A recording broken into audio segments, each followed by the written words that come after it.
आपने पुलिस के ऊपर बहुत सारी मूवीज देखी होगी जैसे कि सिंघम, सिम्बा और सूर्यवंशी, लेकिन इसमें आपको पुलिस का रोल सेम दिखाया जाता है। लेकिन एक ऐसी वेब सीरीज जिसमें भाई पुलिस की रियलिटी दिखाई गई है। तो मेरा नाम है राज और बात करेंगे जनावर वेब सीरीज की के बारे में, जिसमें भर भर के सस्पेंस है। वेल, बात करते हैं वेब सीरीज की स्टोरी की, तो सीरीज में दिखाया जाता है हेमंत, जो की पुलिस ऐसा होता है छंद पुलिस स्टेशन में, जो निचली कास्ट से होता है। तो उसके साथ कास्टिज्म होता है। जब हेमंत पुलिस स्टेशन में आता है तब जो हेमंत के सीनियर होते हैं उनके दोस्त आके हेमंत को बिना एफआईआर लिखे उनके काम करने को कहते हैं। एक जिसका भाई लापता हो गया था और दूसरा केस जिसके घर में सोना चोरी हो गया था। तो दोनों भी लोग हेमंत पर दबाव डालने लगते हैं, अगर वो उनका काम नहीं करेगा तो उसकी कंप्लेंट उसके सीनियर को करने के, जो कि एसपी है, ऐसे धमकी देने लगते हैं। और तभी चंद गांव के जंगल में बिना सिर की लाश मिलती है। तब हेमंत के सर, जो कि उसे थोड़े सीनियर होते हैं, जो कि बाहर गए हुए थे, तो हेमंत जो वहाँ का इंचार्ज होता है, तभी चंद पुलिस स्टेशन का एक हवलदार डायरेक्ट एसपी को कॉल करके बता देता है। और वो एसपी वहाँ पर आता है और तभी पर पहले चिल्लाता है और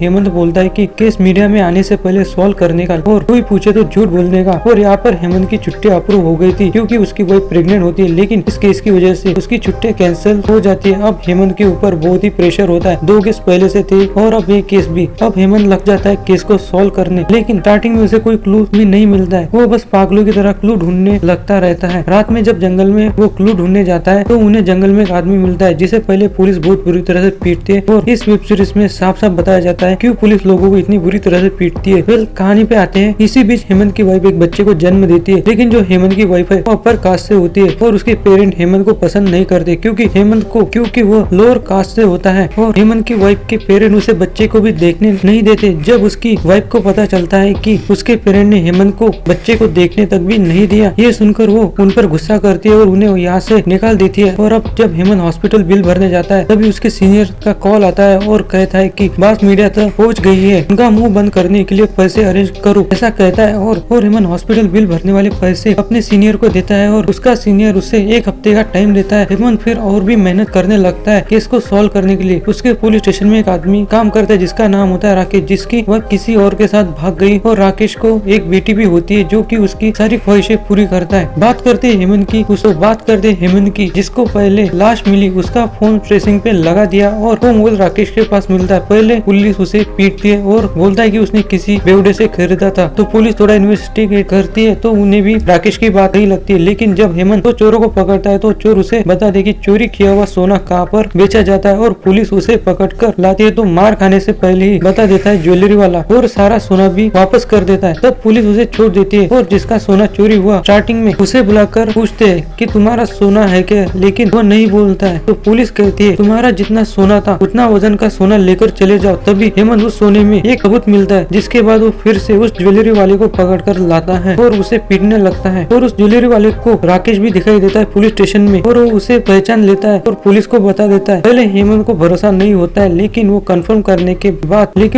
करने जाता है तो वो ज्वेलरी वाला पहले नहीं कहता है, लेकिन वो कंफर्म बता देता है कि राकेश ही था। यह सुनकर राकेश को पुलिस वाले पकड़कर पीटने लगते हैं। भाई राकेश बहुत ही ढीठ होता है, पहले तो नहीं बोलता है, लेकिन हेमंत के प्यार से पूछने पर वो कबूल हो जाता है और फिर हेमंत को सब कुछ बताने के लिए तैयार हो जाता है कि उसने कितने खून किए। और हमें यहाँ पर पता चलता है कि राकेश और उसकी वाइफ लोगों को ठगने का काम करते हैं, क्योंकि राकेश की वाइफ देखने में बहुत ही सुंदर होती है। तो राकेश पहले से ही चाय पिलाने का कहकर बुलाता था और वाइफ कहती थी कि दूध नहीं है, दूध लेकर आओ। जब राकेश दूध लेने जाता है तब राकेश की वाइफ उन्हें सीड्यूस करने लगती है। तभी राकेश आता था और उन्हें पकड़ लेता था। वो लोग उसे कुछ कीमती सामान देते थे ताकि उसका मुंह बंद कर सके, लेकिन राकेश उन सबसे पैसे ज्यादा मांगने लगता है। जो नहीं देते उन्हें मार देता है और जिन लोगों ने राकेश के भोलेपन और कास्ट की वजह से सताया जाता था तो उन सबको मार देता है। ये सब हेमंत को बता रहा था, जिनकी फोटो पुलिस स्टेशन में लगी होती है मिसिंग केस में। ये सब सुनकर तो पुलिस वाले हिल जाते हैं कि भाई इतने बड़े साइको किलर के साथ हम रह रहे थे, लेकिन राकेश ने उन्हें अभी उन सभी लाशों के बारे में नहीं बताया होता। तभी हुआ हवलदार जिसने एसपी को स्टार्टिंग में कॉल किया था, उसने फिर से एसपी को कॉल किया और तब बता दिया। जब वो पुलिस स्टेशन आकर देखता है तो राकेश उसे फ्री घूमते हुए दिखाई देता है और पुलिस वालों से कहता है कि राकेश को पीटो और लाशों के बारे में पता लगाओ। लेकिन राकेश ने जो पहले कबूल किया था उसे साफ मुकर जाता है और उस समय हेमंत पुलिस स्टेशन में नहीं था। तभी पुलिस स्टेशन की लेडी हवलदार उसे कॉल करके सब बता देती है कि राकेश को बुरी तरह से पीटा जा रहा है। हेमंत भागकर आता है और सबको रोकने लगता है। तभी गलती से वो एसपी को धक्का देता है, जिससे कि एसपी के ईगो को हर्ट हो जाता है और हेमंत पर चिल्लाता है और कहता है कि तेरी पोस्टिंग ऐसी जगह करूंगा कि इंसान को देखने को तरसेगा। ये कहकर उसे पुलिस स्टेशन से निकाल देता है और अब राकेश को फिर से पीटने लगता है और वह राकेश उन्हें कुछ नहीं बताता है। फिर एसपी अपनी ईगो को साइड करके हेमंत को वापस बुला लेता है। फिर हेमंत राकेश को हॉस्पिटल ले जाता है और उसका इलाज करता है, जिससे राकेश भी हेमंत को सारी लाशें दिखाने को तैयार हो जाता है, कबूल कर लेता है अपने गुनाह और हेमंत राकेश की बेटी को अपना लेता है। इसी के साथ ये वेब सीरीज खत्म हो जाती है। तो भाई जरूरी नहीं जो मासूम है वो मासूम ही हो। बात करें वेब सीरीज की तो इसमें भाई गालियां भी है, लेकिन कोई भी इंटीमेट सीन नहीं है। बात करते कास्टिंग की तो भाई इस वेब सीरीज में सभी ने रियलिस्टिक एक्टिंग की है, ऐसा लगता ही नहीं कि ये एक्टिंग कर रहे हैं। तो बात करते स्टोरी की, जो कि स्टार्टिंग में थोड़ी बोरिंग फील होती है, लेकिन आपको इंग्लिश रखती है। स्टोरी एकदम स्ट्रेट चलती है, कहीं कहीं भी भटकती नहीं है। ये था जनावर वेब सीरीज का रिव्यू। वेल, जिसने भी वेब सीरीज देखा है कमेंट बॉक्स में जरूर बताएं। तो भाई वीडियो को लाइक और चैनल को सब्सक्राइब करना ना भूले।